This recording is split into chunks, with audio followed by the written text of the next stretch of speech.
Welcome to Rock Ministry TV. Rock Ministry TV hadir untuk membantu warga kerajaan sorga menggenapi panggilannya dalam Tuhan melalui konten audio visual dengan nilai Kingdom of God. Dengan moto We Help You to Fulfill Your Destiny, Rock Ministry TV menghadirkan 12 program berupa Bible Study, Kingdom Lifestyle, khotbah, renungan, kesaksian, dan banyak lainnya. Don't forget to subscribe and be ready to become representative of Christ's Kingdom.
Shalom warga kerajaan, kami sangat bersuka cita karena tidak ada satupun yang dapat menghalangi kita untuk dapat beribadah dan merasakan kasih serta anugerahnya.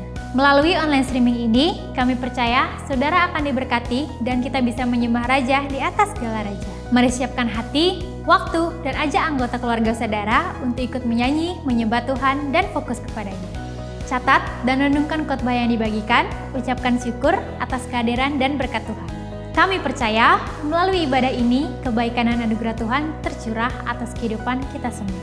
Selamat beribadah, Tuhan Yesus memberkati.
holy, Lord. You are holy, King of kings, Lord of lords. I worship you, singing holy, holy, holy, holy. You are holy, King of kings, Lord of lords. You are holy, yes, you are holy, Lord. You are holy, King of kings, Lord of lords. I worship you. Oh Lord, we worship you. Bilangan 6 ayat 24 berkata, Tuhan memberkatimu dan melindungimu. Tuhan menyinarimu dengan wajahnya dan memberikan kau damai sejahtera dan kasih karunia. Kami mau menerima itu Tuhan. Kami mau mengaminkan itu Tuhan Yesus. Biarlah kemenangan demi kemenangan. Setiap generasi kami, generasi untuk generasi. Kami mendapatkan itu Tuhan. Kami percaya bahwa berkat-Mu nyata Tuhan Yesus. Kasih karunia dan damai sejahtera dari Engkau Tuhan. Tidak pernah habis dalam kehidupan kami. Kami mengangkat tangan dan kami percaya ya Tuhan Yesus. Haleluya.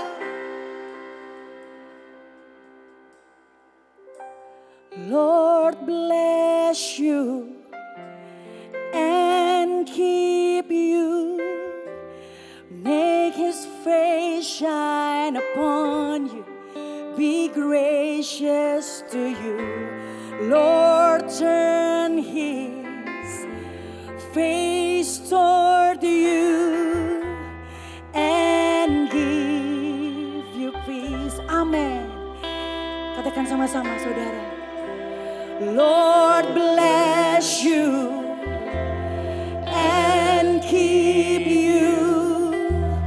Make His face shine upon you. Be gracious to you. Amen. Lord turn His face toward you and give you peace. Setiap yang percaya katakan. Amen.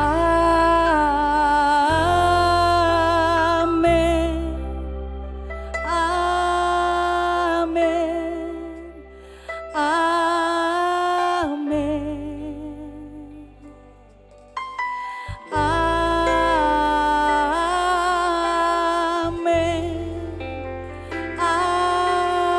Amen. Amen. Lord bless you. Oh.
maka jangan ada seorang pun menganggap engkau muda. Engkau rendah karena engkau muda. Haleluya. Jadilah teladan bagi setiap orang percaya. Amin.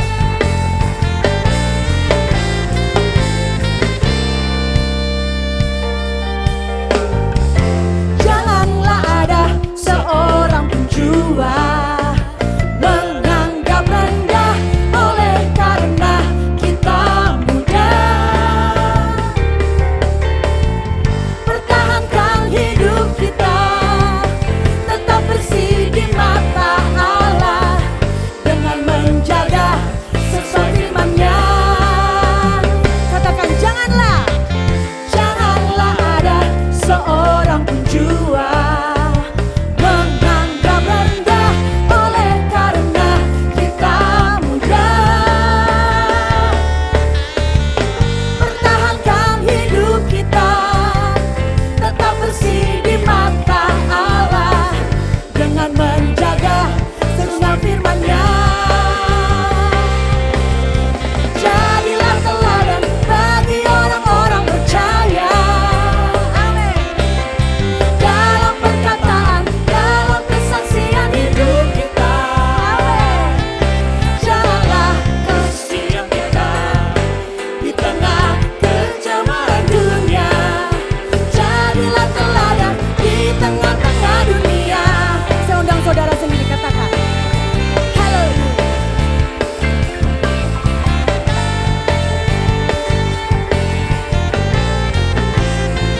Saudara sendiri nyanyikan. Amin. Janganlah ada seorang pun jua menganggap rendah oleh karena kita muda. Pertahankan hidup kita tetap bersih di mata Allah dengan menjaga segenap firman-Nya. Amin. Jadilah teladan bagi orang-orang percaya. Dalam kesaksian hidup kita. Janganlah kesaksian kita di tengah kecemaran dunia. Jadilah teladan di tengah-tengah dunia. Saudara sendiri katakan. Jadilah teladan. Amin. Dalam perkataan, jagalah kesucian kita di tengah kecemaran dunia. Jadilah teladan di tengah-tengah. Jadilah teladan di tengah-tengah. Jadilah teladan di tengah-tengah dunia. Haleluya. Karena kami percaya Allah turut bekerja dalam kehidupan kita. Haleluya.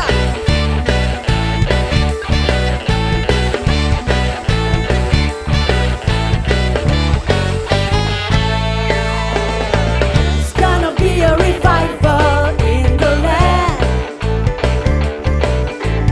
There's gonna be a revival in the land.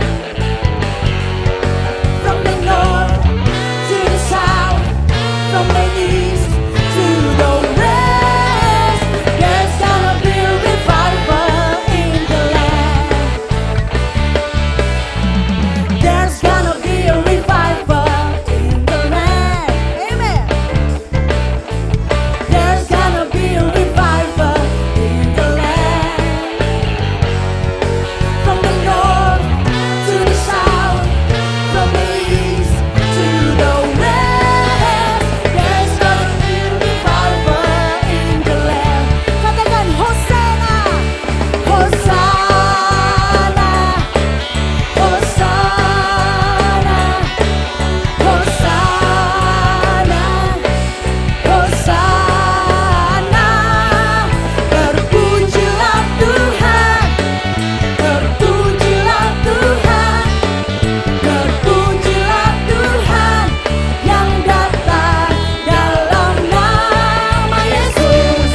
kasih Tuhan Yesus.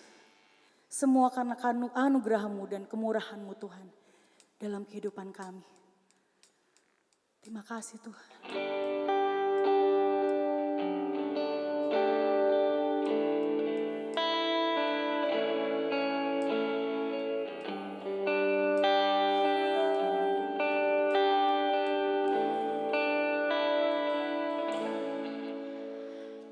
Kau hiasi kehidupanku dengan kemurahan-Mu. Kau rancangkan masa depanku penuh dengan harapan. Aku ada saat ini, semuanya karena kasih-Mu. Aku hidup hari ini, semua berkat kemurahan-Mu. Terima kasih Yesus, Engkau sangat baik, teramat baik. Aku ada saat ini, semuanya karena kasih-Mu. Aku hidup hari ini, semua berkat kemurahan-Mu. Terima kasih Yesus, Engkau sangat baik. Aku ada saat ini, semuanya karena kasih-Mu. Amin. Aku hidup hari ini, semua berkat kemurahan-Mu. Terima kasih Yesus, Engkau sangat baik. Sekali lagi kami Amat baik. Aku ada saat ini, semuanya karena kasih. Terima kasih Tuhan Yesus. Aku hidup hari ini, semua berkat kemurahan-Mu. Terima kasih Yesus, Engkau sangat baik, teramat baik bagiku. Yesus, Engkau sangat baik, teramat baik bagiku. Yesus, Engkau sangat baik, teramat baik. Segala pujian dan hormat bagi Sang Raja. Haleluya. Haleluya. Silakan duduk saudara yang kasih Tuhan.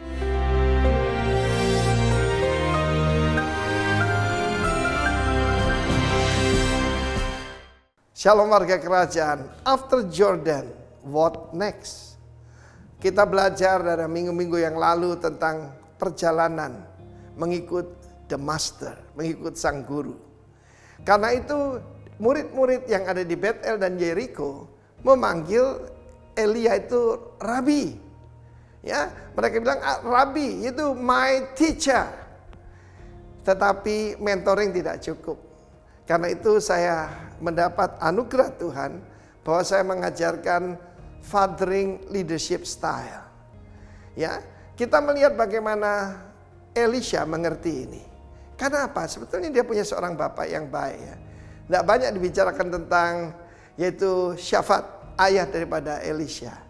Anaknya adalah seorang pengusaha yang mungkin putra satu-satunya yang menjalankan usahanya dan dipanggil Tuhan untuk menjadi nabi menggantikan Elia. Tapi bapaknya memberikan restu. Aku akan pulang dulu untuk pamit kepada bapakku, kata Elisha kepada Elia. Silakan. Dan kemudian dia memotong semua alat bajaknya dan memotong lembunya diberikan sebagai korban. Salah satu tanda orang yang bisa jadi murid yang baik. Nggak hitung-hitungan. Ya, soal persembahan, tentang kehidupan, dan tetap menghormati orang tuanya. Karena itu saya kalau memilih yaitu murid yang akan jadi putra saya, hati-hati saudara. Saya lihat bagaimana sikapnya pada ayahnya. Dan kemudian Elia berkata, mintalah apa yang bisa kulakukan bagimu. Ya, sebab aku akan terangkat sebentar lagi. Berikan aku 2 bagian daripada rohmu. Dan banyak di sini hamba-hamba Tuhan gagal faham. Karena mereka mengatakan Elia dipakai Tuhan, yaitu menjalankan 2 kali lebih besar dan 2 kali lebih banyak mujizat daripada yang dilakukan Tuhan melalui Elia. Kita hidup di dalam dunia yang mementingkan performance, bukan relation. Ya, kita tidak mengikut religi loh. Ini relasi. Dan kita tahu bagaimana orang menjadi bapak rohani karena punya hubungan. Bukan karena kita jadi penyumbangnya Benny Hinn, kita jadi putranya Benny Hinn. Ingat itu.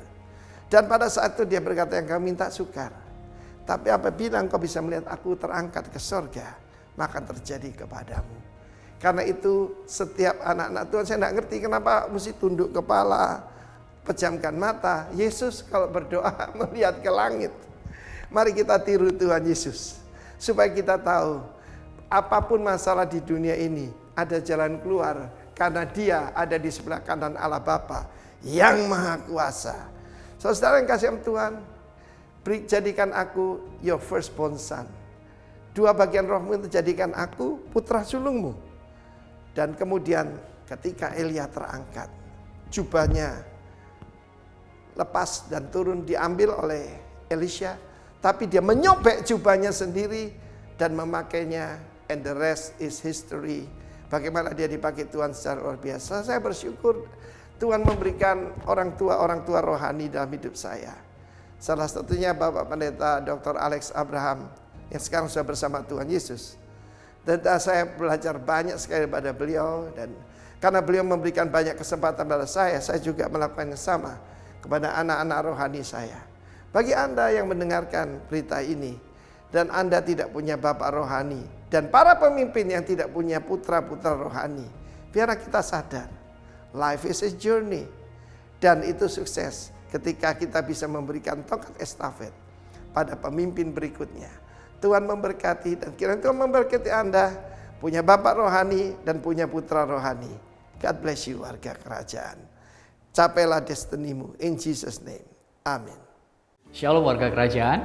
Adalah suatu sukacita yang besar jika kita memiliki kesempatan untuk memberi sebagai bukti kemurahan hati kita untuk memberkati orang lain atau memberi untuk pekerjaan Tuhan. Hari ini dalam 2 Korintus 9 ayat 6 dan 7 dikatakan, camkanlah ini, orang yang menabur sedikit akan menuai sedikit juga, dan orang yang menabur banyak akan menuai banyak juga. Hendaklah masing-masing memberikan menurut kerelaan hatinya, jangan dengan sedih hati atau karena paksaan. Sebab Allah mengasihi orang yang memberi dengan sukacita. Perhatikan ini, Allah mengasihi orang yang memberi dengan sukacita. God loves a cheerful giver. Apa maksud Alkitab tentang seorang pemberi yang bersukacita? Ingatlah satu hal, bahwa pemberian kita harus mempunyai kualitas yang terbaik. Firman-Nya jelas berkata, jangan dengan sedih hati atau karena paksaan. Dengan kata lain, pemberian kita harus dilakukan dengan sukacita. Kalau kita menabur dengan hati yang tidak baik, bersungut-sungut, dengan hati yang terpaksa, sedih hati, atau memiliki motivasi yang salah, hasil tuan kita pun tidak akan baik. Sikap hati yang kita miliki saat menabur adalah penentu bagi benih yang kita taburkan. Ingatkah saudara tentang cerita seorang janda miskin di Alkitab yang memberikan 2 peser uangnya ke dalam peti persembahan? Dikatakan bahwa persembahannya itu menyenangkan hati Tuhan. Itu karena apa saudara? Karena ia memberinya dengan sepenuh hati dari apa yang terbaik yang dimilikinya. Perhatikan ini, benih yang baik, hati yang baik, motivasi yang baik, dan tentunya disertai dengan ucapan syukur akan menghasilkan tuaian yang baik pula. Banyak orang ingin diberkati, berlimpah-limpah, tapi dia tidak mau menabur, menunda-nunda waktu untuk menabur dengan berkata, penghasilanku pasti pas-pasan atau belum bisa memberi, aku belum digerakkan oleh Roh Kudus. Nanti saja kalau keadaan sudah mulai membaik dan normal dan sebagainya. Sekiranya alasan tersebut tidak ada di antara kita, Bapak Ibu Saudara. Warga kerajaan, Tuhan tahu betul apa yang kita butuhkan dan Dia tahu betul bagaimana cara untuk memberkati hidup saudara dan saya dengan berkelimpahan. Oleh sebab itu jangan pernah ragu, karena ketika kita memberi dengan sikap hati yang benar, di samping memberkati dan memberi upah, Tuhan pun akan memperkaya kita dalam segala kemurahan hati yang akan membawa ucapan syukur kepadanya. Hari ini mari memberilah dengan dasar kasih, dengan kerelaan, bukan keterpaksaan, dan dengan penuh sukacita. Dan semua berkat itu akan mengalir dengan sendirinya tanpa perlu kita pikirkan. Mari kita berdoa. Bapa, hari ini kami mau membawa benih yang terbaik yang ada pada kami dengan hati yang tulus, tanpa paksaan, dan dengan motivasi yang benar. Karena kami tahu Engkau menyediakan tuaian yang baik dan berlimpah atas keluarga kami, pekerjaan kami, bahkan pelayanan kami. Kami siap menabur dengan sukacita dan ucapan syukur. Amin. It's your time. Be a cheerful giver. God bless you, warga kerajaan. Sore hari ini kami masih boleh hadir di tempat ini semua karena kemurahan-Mu, pertolongan-Mu, pemeliharaanmu, perlindungan-Mu, penjagaan-Mu. Dan kami mengucap syukur Tuhan, kami boleh beribadah bersama-sama dengan saudara seiman kami di tempat ini. Nyatakan firman-Mu Tuhan, berfirmanlah kepada kami, nyatakan kebenaran-Mu, supaya kami berjalan di dalam kasih-Mu, di dalam kuasa-Mu, dan di dalam firman-Mu. Terima kasih Tuhan, berfirmanlah kami siap untuk mendengar. Mari setiap jemaat Tuhan yang siap untuk mendengar firman Tuhan sore ini, mari kita sama-sama katakan, amin. Silakan Bapak Ibu duduk. Shalom. Senang sekali boleh kembali beribadah di tempat ini dan bertemu muka dengan saudara. Dan saya percaya sore ini kita akan belajar firman Tuhan dan kita mengerti kebenaran firman Tuhan. Sesuai dengan bulan ini tema adalah tentang development, mengembangkan anak-anak rohani kita, mengembangkan diri kita juga. Saya akan memberi satu judul sesuai dengan ayat firman Tuhan yang diberikan Tuhan kepada saya, yaitu menegur karena cinta. Ayatnya ada di 1 Timotius 5 ayat 1 dan 2, demikian firman Tuhan.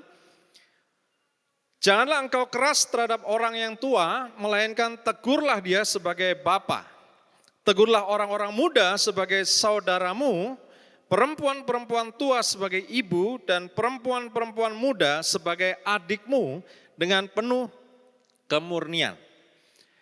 Bapak Ibu Saudara, sore ini saya akan membahas satu topik yang mungkin kurang populer dan kurang menarik, yaitu tentang teguran, menegur.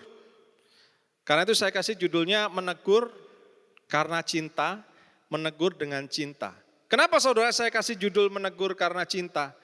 Karena banyak orang yang tidak suka ditegur. Banyak orang yang tidak suka juga menegur. Karena persoalan tegur menegur ini bisa menjadi satu hal yang serius. Maksud kita baik, maksud kita menasehati, tetapi karena yang ditegur belum siap atau cara kita menegur kurang baik, maka apa yang kita inginkan tidak terjadi, malah akan memperburuk situasi. Nah saudara, kita perlu tahu bahwa surat 1 Timotius itu adalah salah satu surat pastoral. Surat yang ditulis oleh Rasul Paulus kepada Timotius, anak rohaninya. Dan dalam hal ini, Paulus juga menitipkan jemaat Efesus kepada Timotius. Jadi ayat-ayat ini adalah berbicara tentang bagaimana Timotius sebagai seorang gembala. Di mana Rasul Paulus yang memulai jemaat itu, lalu dia harus meninggalkan jemaatnya karena perjalanan misi, dia harus menginjil di tempat lain, membuka ladang-ladang baru, dan jemaat itu diserahkan kepada Timotius. Nah disinilah sering terjadi konflik saudara. Bukan hanya dalam pelayanan, saudara yang sudah masuk dalam bidang pekerjaan, saudara yang aktif dalam satu organisasi, saudara yang aktif di dalam satu keluarga, Anda pasti mengerti ada konflik-konflik. Kalau ada lebih dari 1-2 orang manusia yang berkumpul di satu tempat, selalu akan ada konflik kepentingan. Setuju ya? Entah itu di keluarga, entah itu di masyarakat, entah itu di gereja sekalipun, akan selalu ada konflik. Demikian juga hal yang dialami oleh Timotius. Karena Timotius diserahkan jemaat yang bukan dia yang memimpin, yang memulai, tapi Rasul Paulus. Karena itu mungkin ada orang-orang yang lebih senior, tanda petik, dari Timotius yang merasa, Timotius nih belum waktunya memimpin. Kadang-kadang kita di dalam pelayanan, juga di dalam pekerjaan, ketika Anda dipromosi untuk satu jabatan, maka Anda akan mulai menghadapi satu konflik-konflik dalam pekerjaan dan pelayanan, termasuk juga dalam keluarga. Anda akan ketemu dengan orang-orang yang lebih senior dari Anda, yang lebih capable, yang lebih dulu ada di tempat itu, lalu Anda yang dipercayakan untuk memimpin. Nah, biasanya nanti orang-orang ini akan mulai berulah, mulai menggerogoti kepemimpinan Anda, mulai mempertanyakan kemampuan Anda, mulai ngetes. Dalam bahasa lain bisa mulai memprovokasi Anda. Nah, disinilah Paulus dengan tegas mengajar kepada Timotius, orang-orang seperti ini bukannya harus dimusuhi, tetapi harus ditegur, diingatkan. Ada yang lebih senior, karena Paulus mengatakan ada yang lebih tua, tapi juga ada yang lebih muda. Dan di sini Paulus mengajar bagaimana caranya menegur. Nah saudara, kenapa kita harus belajar untuk berani menegur? Karena Amsal 27 ayat 5 dan 6 mengatakan, lebih baik teguran yang nyata-nyata daripada kasih yang tersembunyi. Seorang kawan memukul dengan maksud baik, tetapi seorang lawan mencium secara berlimpah-limpah. Saudara, tidak peduli Anda di mana, di dalam masyarakat, dalam keluarga, di dalam pelayanan, di dalam pekerjaan, Anda sebagai seorang pemimpin, Anda harus belajar caranya menegur. Anda harus berani menegur. Nah, kalau saya bicara tentang menegur, ini sebetulnya adalah timbal balik, saudara. Ketika saya sedang membahas tentang menegur, maka di pihak lain saya sebetulnya juga sedang belajar bagaimana caranya Anda bersikap ketika ditegur. Jadi ini ayat berbicara langsung dua arah, saudara. Menegur dan ditegur. Tapi saya akan lebih banyak fokus kepada Rasul Paulus tentang bagaimana dia menegur. Bagaimana dia mengajar Timotius, anak rohaninya, untuk menegur. Nah, saya akan berikan contoh dulu. Ada tokoh-tokoh di dalam firman Tuhan, Alkitab yang segan menegur. Supaya Anda tahu, kenapa sih kok harus ditegur? Kenapa sih kita tuh berani memperingatkan? Kenapa sih kita harus berani menasihati orang yang sedang melakukan kesalahan? Saya akan ambil dua contoh. Yang pertama adalah Imam Eli. Anda tahu ceritanya 1 Samuel 3 ayat 13. Ini adalah satu firman yang diberikan oleh Tuhan kepada Imam Eli lewat Samuel. Apa kata firman Tuhan kepada Imam Eli? Sebab telah kuberitahukan kepadanya bahwa aku akan menghukum keluarganya untuk selamanya karena dosa yang telah diketahuinya, yaitu bahwa anak-anaknya telah menghujat Allah, tetapi ia tidak memarahi mereka, tidak menegur mereka, tidak menasehati. Saudara, kalau Anda baca di dalam 1 Samuel ayatnya pasal yang ketiga secara keseluruhan, Anda akan membaca bahwa Imam Eli punya dua anak yang kurang ajar. Kurang ajarnya bukan hanya kepada sesamanya, tetapi juga kurang ajar kepada Tuhan. Kenapa dikatakan kurang ajar kepada Tuhan? Karena mereka mengambil persembahan yang untuk Tuhan untuk diri mereka.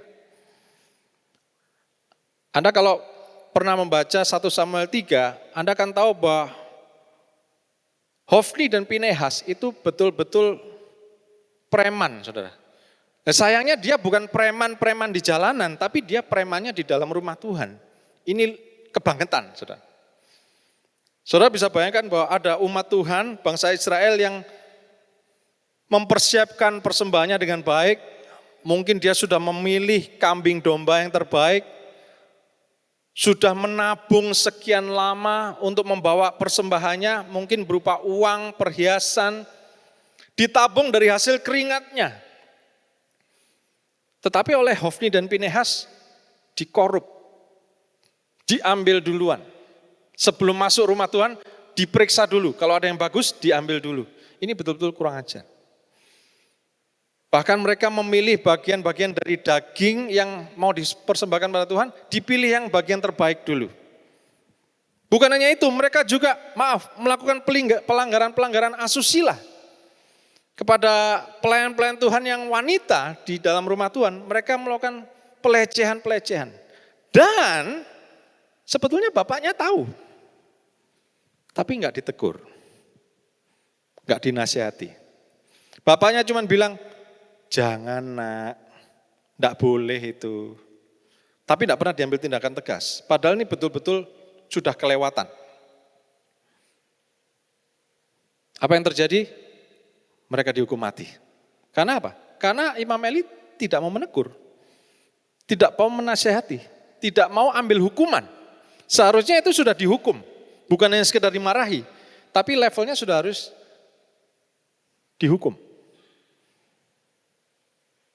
Nah saudara, dalam tegur menegur ini mungkin saya tahu ada dua ekstrem. Satu ekstrem kanan, satu ekstrem kiri. Biasanya kalau saya menyebut tentang menegur, memarah ini ada orang-orang tertentu yang dapat angin gitu ya. Karena mereka suka sekali menasihati dan menegur. Ini termasuk yang ekstrem kiri mungkin. Yang ekstrem kiri ini sangat disiplin. Tidak ada toleransi. Kalau ada salah sedikit saja langsung disikat. Ada orang-orang yang seperti itu. Yang mungkin karena disiplin militer, mungkin karena orang tuanya dulu atau nenek moyangnya dulu adalah pelaut. Nenek moyangnya dulu adalah pahlawan revolusi gitu ya. Sangat disiplin, ikut berjuang dalam pahlawan kemerdekaan. Jadi kalau ada salah sedikit langsung hukum, langsung tegur, keras. Terlambat bangun, tidak sarapan gitu ya. Ini yang ekstrem kiri. Ada orang-orang tertentu yang mungkin senang waktu dengar khotbah seperti ini. Tapi ada yang ekstrem kanan. Yang ekstrem kanan seperti Imam Eli ini. Lemah lembut, sabar. Ya salah-salah sedikit cincailah ya. Gak apa-apalah. Yang penting dia tidak ulangi. Oh diulangi lagi? Gak apa-apa, nanti dia bisa berubah. Kadang-kadang kita jatuh ke ekstrem kanan maupun ekstrem kiri. Ada yang terlalu disiplin, ada yang terlalu pemaaf. Kita nggak boleh jatuh kedua-duanya, saudara. Kita harus ada di tengah-tengah kebenaran firman Tuhan. Yang setuju katakan amin. Kita nggak boleh terlalu disiplin, tanpa kompromi, tidak pernah tanya, pokoknya langsung dihukum. Tapi di satu sisi kita juga nggak boleh terlalu permisif. Namanya Bapak Gembala kan harus penuh kasih, ya toh. Timotius ini kan Bapak Gembala. Diprovokasi sedikit gak apa-apalah, dia gak akan marah kok. Imam Eli kan imam besar, dia gak akan menghukum anaknya kok. Dia penuh kasih, pemurah. Bukankah Tuhan Yesus itu pemurah? Bapak kita penuh dengan kasih. Gak boleh dong main hukum-hukum. Itu yang kanan, ekstrem kanan. Tapi firman Tuhan mengatakan kalau ada kesalahan harus ditegur. Jangan dibiarkan. Tapi ada caranya saudara. Ada caranya. Nah orang kedua yang juga segan menegur itu tokoh juga. Raja Daud. Raja Daud pernah mengalami masalah dengan keluarganya ketika ada di dalam 2 Samuel. Kebetulan ini sama-sama di Samuel ya. Ini peristiwa tentang Absalom, Tamar, dan Amnon. Anda mungkin sudah pernah dengar ceritanya. Karena Daud punya banyak istri, jadi anaknya juga banyak. Dan Amnon, Tamar, dan Absalom itu anak dari Daud tapi beda ibu. Tamar dan Absalom itu satu ibu, tapi Amnon beda ibu. Nah, Amnon jatuh cinta dengan Tamar sampai memperkosa Tamar. Dan ini diketahui dengan jelas, ditulis dalam Alkitab.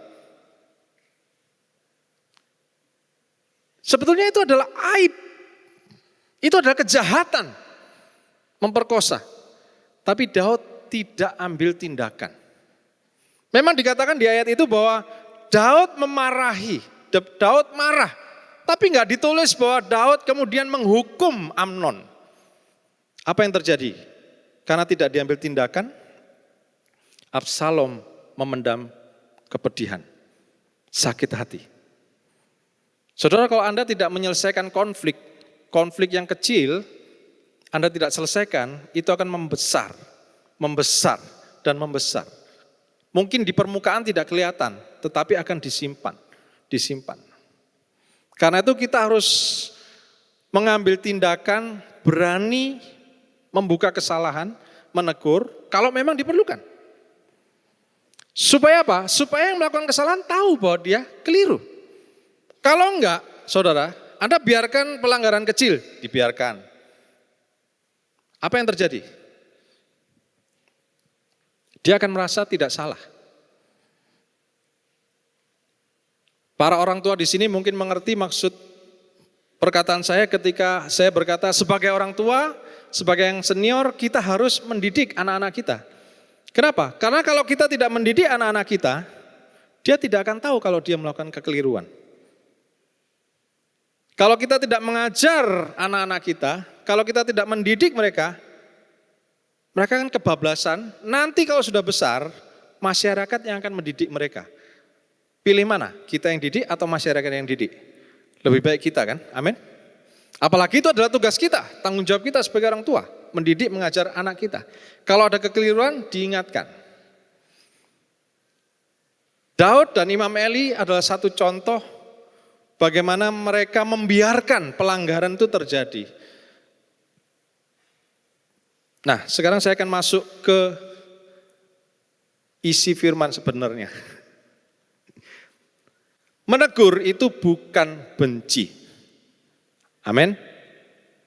Ada banyak orang malas, segan menegur, takut ditegur, karena dipikir bahwa teguran itu adalah kebencian. Salah besar. Salah besar. Bahkan sebetulnya teguran itu adalah bentuk perhatian dan kasih kita kepada orang tersebut. Yang setuju katakan amin.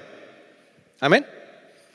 Kalau kita mengasihi orang tersebut, kalau kita mengasihi anak kita, kalau kita mengasihi junior kita, ketika mereka melakukan kesalahan, kita ingatkan, betul nggak? Justru kalau Anda biarkan, itu artinya Anda sedang membenci mereka. Saya ulangi.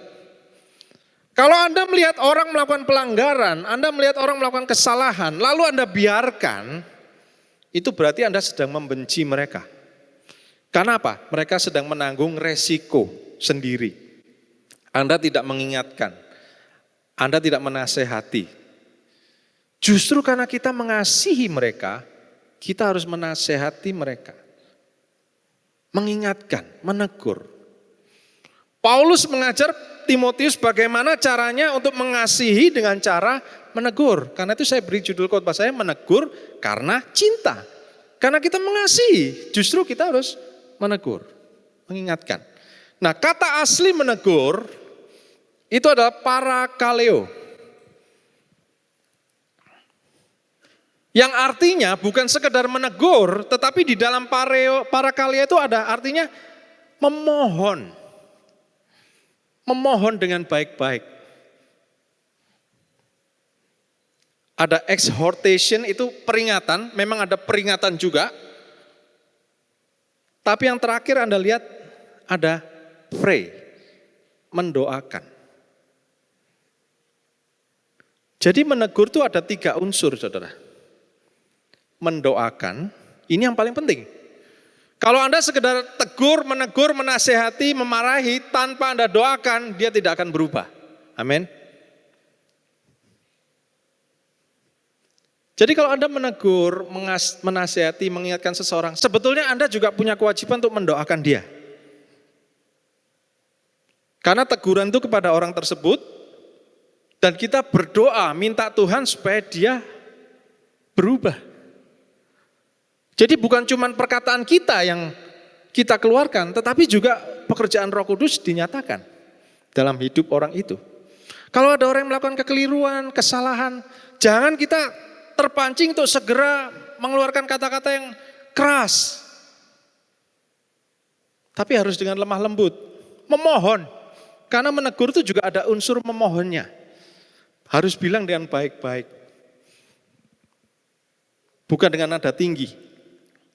Tapi justru semakin Anda merendahkan nadanya, orang itu justru akan semakin mendengar. Saya punya pengalaman yang tidak akan pernah saya lupakan dengan orang tua saya sendiri. Ayah saya adalah orang yang cukup disiplin. Dan saya sendiri juga orang yang cukup disiplin bagi diri saya sendiri dan keras.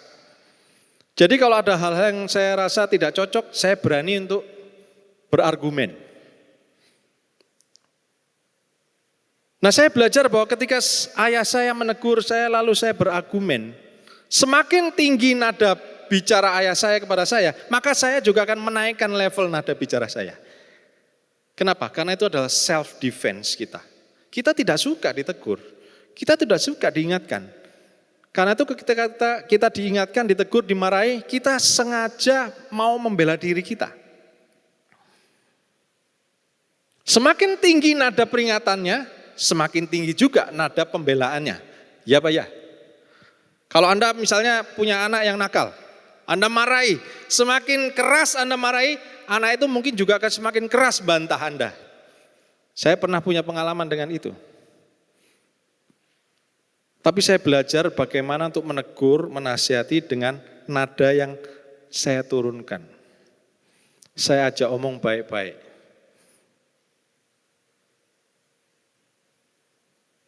Dan hal itu membuat orang yang ditegur itu akan membuka diri, membuka hati, mendengarkan. Kenapa saudara? Karena terkadang orang yang sedang melakukan kesalahan ditegur, ketika Anda tegur dengan suara nada yang keras, dia tidak memperhatikan isinya. Dia memperhatikan kemasannya. Lebih banyak kita memperhatikan kemasan. Saudara ngerti maksud saya? Misalnya kita marah-marahi orang yang salah gitu ya. Dia akan dalam hati berkata seperti ini. Ya saya tahu saya salah, tapi jangan keras-keras gitu dong. Jangan kasar-kasar gitu dong. Jadi yang dia perhatikan kemasannya, bukan isinya. Lain kalau kita tegur dengan baik-baik. Dengan nada yang sopan, dengan lemah lembut, dengan penuh kasih, kelembutan. Maka dia akan memperhatikan isinya. Setuju? Amin? Karena itu kita harus betul-betul berdoa, betul-betul memperhatikan cara kita menegur. Entah siapapun itu. Yang lebih muda, yang lebih tua, yang lebih senior, yang selevel, Anda harus belajar. Lalu yang berikutnya adalah baru peringatan. Nah, di sini Tuhan Yesus memberikan ini. Kalau Anda mau catat ayat-ayatnya, ada beberapa ayat-ayat yang memberi contoh bahwa teguran itu, kata parakaleo itu bukan hanya sekedar memperingatkan, tapi juga mengingatkan. Di dalam Lukas 3 ayat 18. Berdoa, Matius 26 ayat 53. Anda bisa catat, ayat-ayat ini Anda bisa buka karena keterbatasan waktu. Nah, Tuhan Yesus di dalam Matius 18 memberikan cara bagaimana kita menegur dengan baik. Ayat 15. Apabila saudaramu berbuat dosa, tegurlah dia di bawah 4 mata. Bukan 4 mata arwana ya, tukul arwana, bukan. Jika ia mendengarkan nasihatmu, engkau telah mendapatnya kembali. Artinya, Anda harus tegur baik-baik berdua. Pribadi, private. Mungkin di telepon, diajak janjian. Saya belajar dari salah satu senior saya dan salah satu pemimpin saya dulu adalah mengenai bagaimana kita menegur dengan baik-baik. Gimana caranya? Salah satu jurus yang terbaik untuk menegur adalah diajak makan bareng. Karena ada satu pepatah mengatakan, perut kenyang, hati senang. Omong gampang. Setuju? Kalau orang lagi kelaparan, kepanasan, keringatan, Anda marahi, nggak masuk itu saudara yang Anda omongkan. Tapi diajak makan dulu, ditraktir dulu, dijamu. Bukan dikirimi jamu ya, bukan. Dijamu itu maksudnya diajak makan yang enak. Diajak ngopi, ngafe, lalu ada kue yang enak. Dia senang kan? Hati senang. Setelah itu baru kita omong baik-baik. Tegur 4 mata. Kalau dia belum terima, tidak berubah, baru berikutnya. Ayat 16. Jika ia tidak mendengarkan engkau, bawalah seorang atau 2 orang lagi. Kadang-kadang orang kalau ditegur tuh, Anda tahu bahasa Jawanya ngengkel, menyangkal. Enggak, saya enggak gitu kok. Ini kita sudah ajak ngomong baik-baik ya. Enggak, saya enggak gitu, maksud saya begini, maksud saya begitu. Mungkin Anda keliru. Pak Paul Anda keliru, maksud saya itu begini begitu. Oke. Ya udah, berarti belum bisa masuk teguran kita. Gak apa-apa, cara kedua kita lakukan. Yesus kasih cara berikutnya. Kalau dia enggak mau ngaku, dia enggak mau berubah, bawa 2 atau 3 orang saksi. Jadi bukan cuma kita, nanti dipikir kita menegur dia karena enggak suka. Ada orang yang seperti itu kan? Dipikir kita sentimen pribadi, karena kita enggak suka dengan dia, lalu kita mulai cari-cari kesalahan. Oke, mungkin ada orang seperti itu. Maka Yesus mengatakan, bawa 2-3 orang lain. Yang mungkin melihat dia melakukan kesalahan yang sama, diajak omong lagi. Ada referensinya di dalam perjanjian lama, di Ulangan 19 ayat 15. Itu dikatakan juga oleh 2 atau 3 orang saksi, maka masalah itu sah. 1 Timotius 5 ayat 19 juga mengatakan hal yang sama. Jangan cuma ngajak 1 orang, tapi 2-3 orang. Itu sebagai saksi yang kuat. Ditegur. Berikutnya ini sudah mulai naik ya. Kalau tadi SP1, ini SP2 sudah. Karena dia enggak mau berubah, dia enggak mau mengakui mungkin karena pribadi, maka mulai ajak orang lain yang kira-kira betul-betul yakin tahu. Nah kalau dia masih belum berubah, terpaksa. Yang ketiga, jika ia tidak mau mendengarkan juga, sampaikanlah soalnya kepada jemaat, kepada kalayak ramai. Tapi Anda harus sudah yakin dulu, 2-3 orang saksi sudah mengesahkan dulu. Nah ini adalah perlakuan-perlakuan yang kita harus lakukan kepada orang yang kita kasihi, yang kita harus tegur. Dinasihati, tegur baik-baik, pribadi. Kalau dia belum berubah, dinaikkan levelnya, ajak orang lain, 2-3 orang saksi. Kalau dia belum berubah lagi ya terpaksa diumumkan ke kalayak ramai. Kita bukan membuka kesalahan, tetapi kita ingin supaya orang ini berubah. Kita ingin supaya orang ini mengalami perubahan karakter perilaku. Supaya dia tahu bahwa dia ini keliru.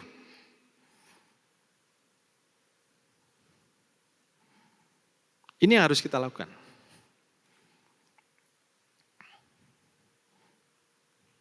Nah, kalau tadi adalah tata cara menegur secara umum, bagaimana caranya menegur. Sekarang kita kembali ke 1 Timotius 5, bahwa menegur senior itu dikatakan oleh Rasul Paulus, perlakukan seperti bapak dan ibu kita.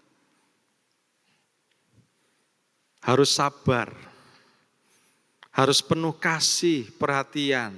Nada bicaranya harus ditekan serendah mungkin. Amin. Nah ini kita harus belajar terutama yang orang-orang kawasan wilayah timur, saudara, Indonesia Timur.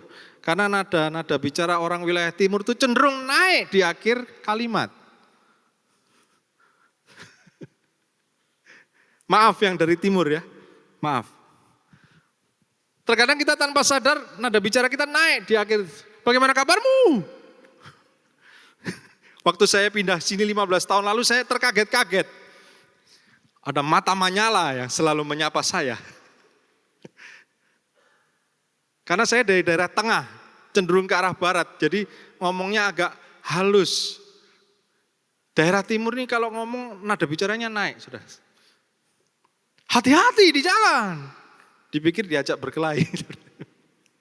Nah ini kita harus belajar. Kita harus belajar nada bicara kita. Saya nggak mengatakan bahwa itu keliru, enggak. Tapi Anda harus berhati-hati ketika Anda mau menegur seseorang. Jangan pakai nada bicara yang sama, maksud saya. Anda harus yakin, sadar bahwa Anda sedang dalam posisi mau mendoakan orang. Jadi Anda harus ngomong dengan penuh kasih. Terutama kepada orang yang lebih senior. Anda kalau ngomong kepada bapak kita, kepada pimpinan Anda, pasti Anda jaga level nada bicara Anda. Ya Pak ya? Kalau Anda mau bicara dengan direktur Anda misalnya, Anda bekerja di satu perusahaan. Atau kalau Anda di dalam keluarga, Anda mau ngomong dengan kakek Anda, nenek Anda harus jaga bicara. Nada bicara itu harus ditekan. Enggak boleh dengan nada bicara yang terlalu tinggi. Karena Anda akan dianggap tidak sopan. Lalu Anda harus sabar. Kenapa? Karena seiring dengan bertambahnya usia, seiring dengan bertambahnya umur, terkadang mereka suka mengulang-ulang hal yang sama berkali-kali. Salah satu indikasinya adalah mereka suka cerita peristiwa yang sama berulang-ulang. Tanpa mereka sadar bahwa sebetulnya mereka sudah pernah cerita.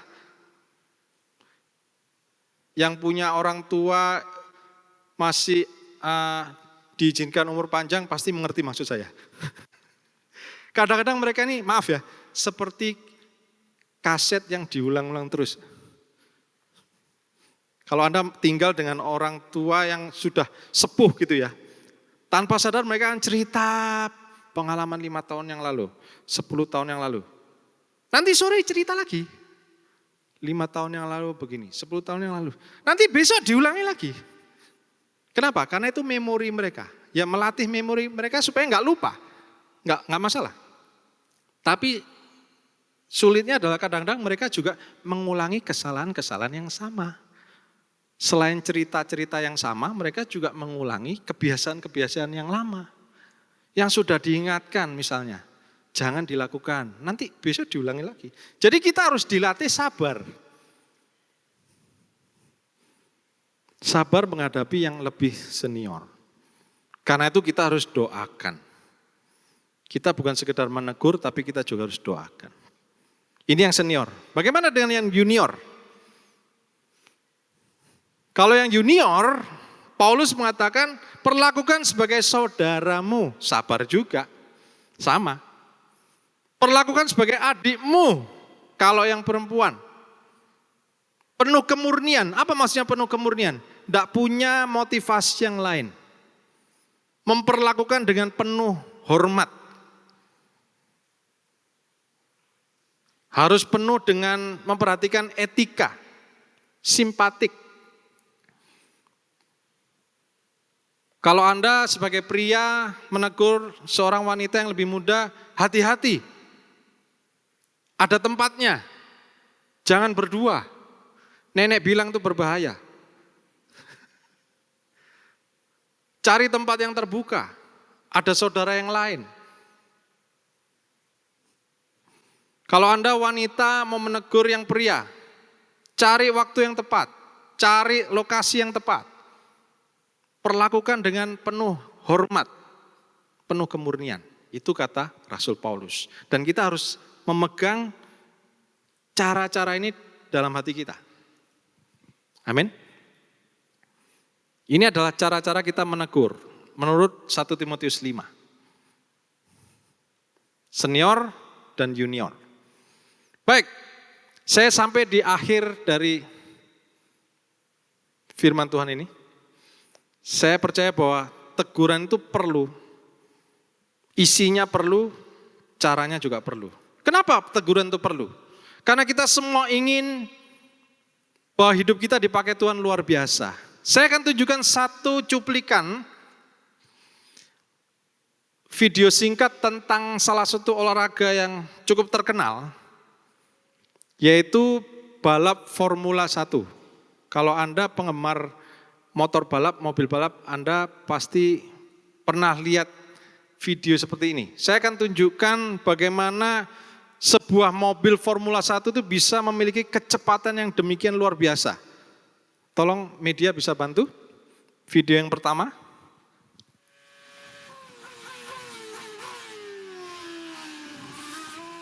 Anda perhatikan ada angka-angka yang menunjukkan kecepatannya. Mobil itu bisa mencapai kecepatan sampai 300 lebih kilometer per jam.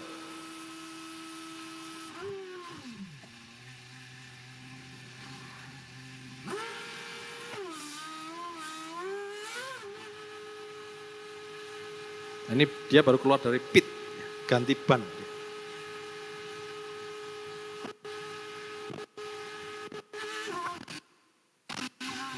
Siap-siap dia gas.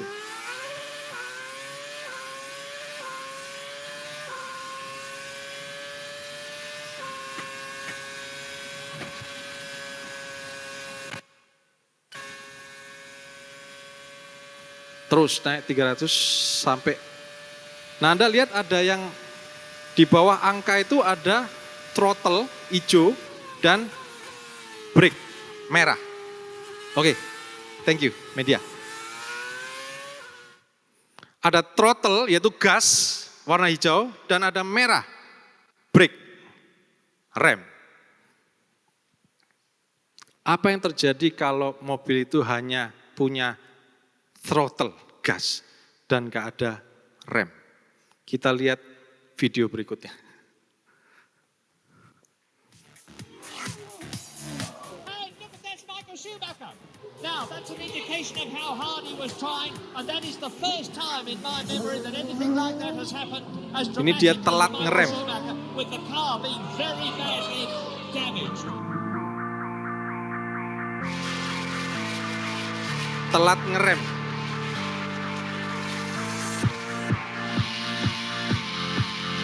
Yang depan sudah ngerem, dia telat ngeremnya.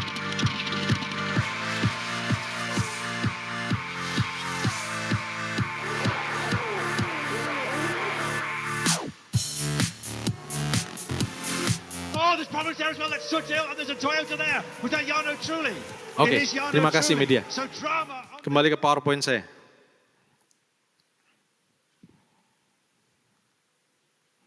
Saudara, kita semua kepingin punya hidup yang melaju kencang. Amin. Dipromosi Tuhan, dipakai Tuhan luar biasa. Bukannya dalam kehidupan, dalam pekerjaan, dalam pelayanan, dalam keluarga, di dalam masyarakat. Karena kita dipanggil untuk jadi garam dan terang dunia. Yang setuju katakan amin.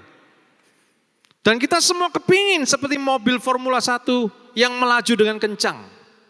Mobil Formula 1 itu kecepatannya tercatat oleh Wikipedia pernah mencapai 378 km per jam di trek lapangan.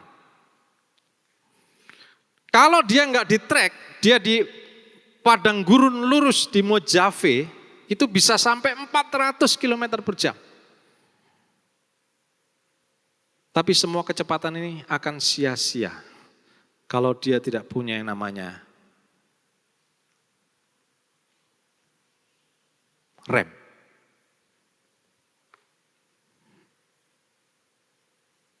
Mobil yang melaju kencang ratusan kilometer itu juga harus diperlengkapi dengan rem yang bisa mengerem ratusan kilometer per jam. Rem Formula 1 bisa mengerem dari 200 km per jam sampai berhenti itu hanya perlu 3 detik. Dan hanya perlu 65 meter untuk stop. Saudara bayangkan kalau mobil yang begitu kencang melaju itu tidak punya rem, saya percaya drivernya juga akan tidak berani tekan gas. Anda berani mengemudikan mobil tanpa rem? Saya tidak berani. Seberapa canggih, seberapa hebatnya mobil Anda atau motor Anda, tanpa rem yang pakem, Anda nggak akan bisa mengemudikan mobil itu dengan full gas. Yang setuju katakan amin. Karena itu terkadang hidup kita tidak bisa melaju dengan kencang. Karena kita lupa pasang rem. Saudara, teguran itu adalah seperti rem. Kalau ada orang-orang yang masih ditempatkan Tuhan untuk mengingatkan Anda, menegur Anda, bersyukur, itu adalah rem yang diberikan untuk Anda selamat tiba sampai di tujuan. Yang percaya katakan amin. Jadi jangan pernah menolak untuk diingatkan. Jangan pernah menolak atau merasa dibenci karena kita diingatkan, dinasehati. Karena sebetulnya itu adalah rem-rem yang meluputkan kita dari kecelakaan-kecelakaan yang tidak perlu. Dari kehancuran-kehancuran yang tidak perlu. Kalau Tuhan masih menegur, menasehati kita, bersyukurlah. Tuhan masih mau pakai Anda sekencang mungkin dengan hidup Anda. Yang setuju katakan amin. Ingat, teguran itu memang tidak enak. Tetapi itu adalah rem yang sangat pakem buat hidup kita. Ingatlah bahwa Anda tidak akan mungkin bisa memacu kendaraan Anda sekencang mungkin kalau Anda tidak yakin dengan rem Anda. Semakin kencang kendaraan Anda, maka Anda harus yakin bahwa rem Anda akan semakin pakem. Karena kalau tidak, Anda akan lepas kendali. Hanya sedikit goncangan akan menghancurkan kendaraan Anda dan diri Anda sendiri. Kenapa Tuhan memberikan kita firman Tuhan? Ayat terakhir. Mari kita bangkit berdiri. Kita baca ayat ini bersama-sama. Ini adalah maksud Tuhan. Bagaimana kita belajar untuk menerima teguran dan juga menegur. Karena ada maksud Tuhan untuk kita diingatkan firman Tuhan. Amin. 2 Timotius 3, 16 dan 17. Mari kita baca sama-sama. 1, 2, 3. Segala tulisan yang diilhamkan Allah memang bermanfaat untuk mengajar, untuk menyatakan kesalahan, untuk memperbaiki kelakuan, dan untuk mendidik orang dalam kebenaran. Dengan demikian tiap-tiap orang manusia kepunyaan Allah diperlengkapi untuk setiap perbuatan baik. Yang percaya katakan amin. Mari kita tundukkan kepala. Mempersiapkan hati kita untuk menerima perjamuan kudus. Kita menerima kebenaran firman Tuhan. Kita diingatkan Tuhan untuk kita terus senantiasa menjaga diri kita, menjaga hati kita, menjaga karakter perbuatan kita. Dan seringkali Tuhan mengirimkan teguran, nasihat, firman-Nya. Roh Kudus mengingatkan kita akan hal-hal yang harus kita perbaiki dalam kehidupan kita. Itu semua untuk kebaikan kita. Itu supaya kita diperlengkapi Tuhan untuk perbuatan-perbuatan baik yang Dia sudah sediakan bagi kita. Terima kasih Tuhan untuk firman-Mu malam ini. Kami percaya Engkau mengajar kami, Engkau mengingatkan kami, Engkau menolong kami. Untuk kami semakin hari semakin serupa dengan Engkau Tuhan. Semakin serupa dengan karakter Kristus. Penuh kasih, penuh kekuatan, penuh kuasa, tapi juga penuh kelembutan. Dan kalau malam hari ini kami diingatkan akan korban Kristus di atas kayu salib, kami belajar ketaatan. Kami belajar bahkan taat sampai mati. Seperti Yesus taat sampai mati di kayu salib. Untuk kami umat-Mu. Terima kasih Tuhan. Mari jemaat kita siapkan roti dan anggur.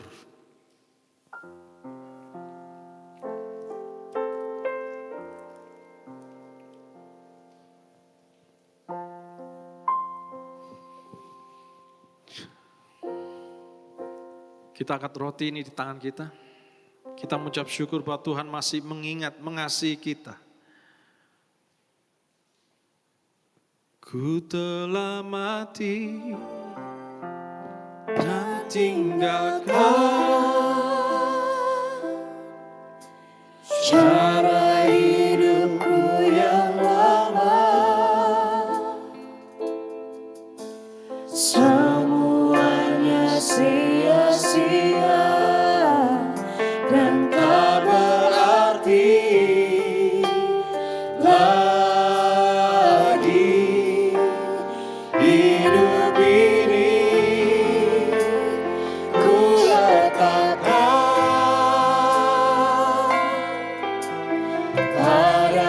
mesbah-Mu ya Tuhan. Jadilah padaku seperti yang Kau ingini. Jemaat yang dikasihi Tuhan, angkatlah roti di tangan kananmu. Ucap syukur atas segala korban Yesus.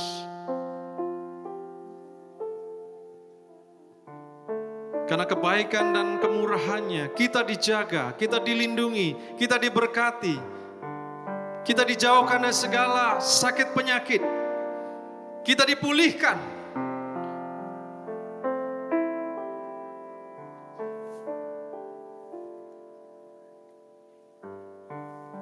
Saudara yang dikasihi Tuhan, bukankah roti yang atasnya kita ucapkan syukur ini adalah persekutuan kita dengan tubuh Kristus? Mari kita makan dalam nama Yesus.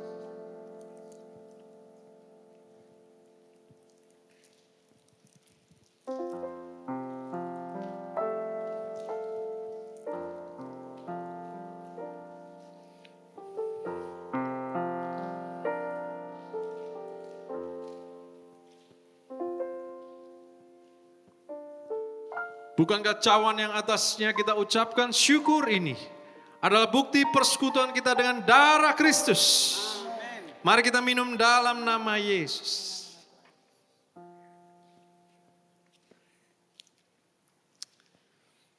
Ku telah mati dan tinggalkan cara hidupku yang lama. Semuanya sia-sia dan tak berarti lagi. Hidup ini ku letakkan pada mesbah-Mu ya Tuhan. Jadilah padaku seperti yang Kau ingini. Saudara, kita akan masuk dalam doa syafaat. Kami angkat tangan untuk Indonesia, Tuhan. Kami angkat tangan untuk negeri Bhinneka Tunggal Ika. Kami angkat tangan untuk pemerintahan Bapak Presiden Joko Widodo. Fenomena Arab Spring telah merongrong pemerintahan Indonesia. Tapi doa dari gereja-Mu dengan tulus ke surga. Biarlah surga berperkara atas Indonesia, Tuhan. Khususnya kami berkati Tentara Nasional Indonesia sebagai tulang punggung dari Negara Kesatuan Republik Indonesia. Orang-orang benar, orang-orang lurus, darah merah putih yang ada di para jenderal-jenderal yang hebat dimunculkan mendampingi Bapak Presiden Joko Widodo. Dalam dan demi nama Yesus kami berdoa, Tuhan. Dari mimbar ini kami doa. Ada banyak orang doa, tapi doa orang yang benar. Bukan doa orang kaya, bukan doa orang miskin. Tapi doa orang benar itu didengar oleh Tuhan. Dan kami angkat tangan untuk Indonesia malam ini, Tuhan.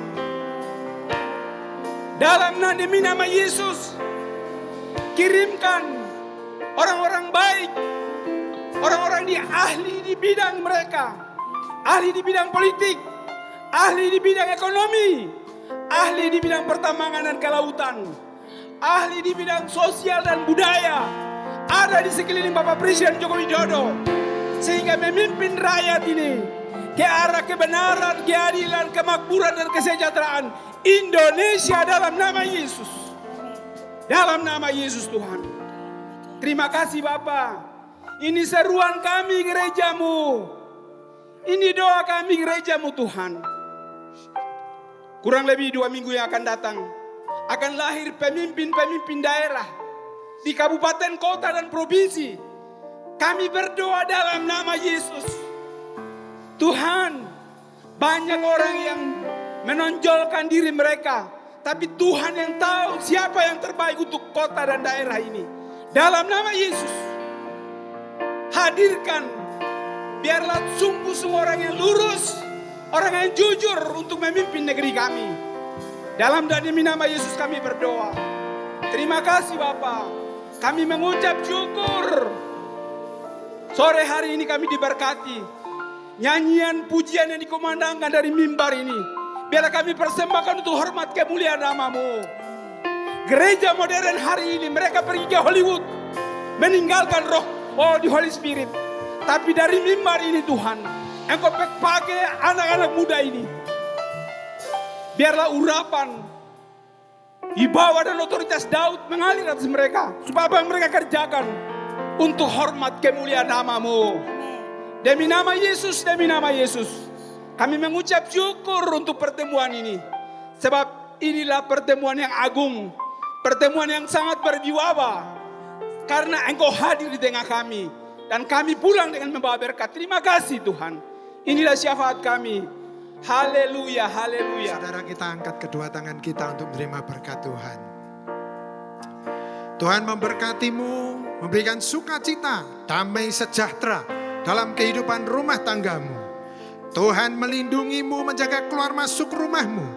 Dan Tuhan menyertaimu, membuat perjalanan hidupmu menjadi berhasil dan beruntung. Dan biarlah Roh Kudus menjamah hatimu sehingga engkau memiliki hati yang lemah lembut. Pada waktu firman Tuhan menegur hidupmu, engkau dapat tetap menghasilkan buah-buah yang manis untuk nama Tuhan Yesus dipermuliakan. Pulanglah dan terima berkat Tuhan ini dalam nama Bapa, Putra, dan Roh Kudus. Di dalam nama Tuhan Yesus Kristus yang sudah menerima berkat, dia siap untuk menjadi berkat. Katakan amin. Tuhan Yesus memberkati.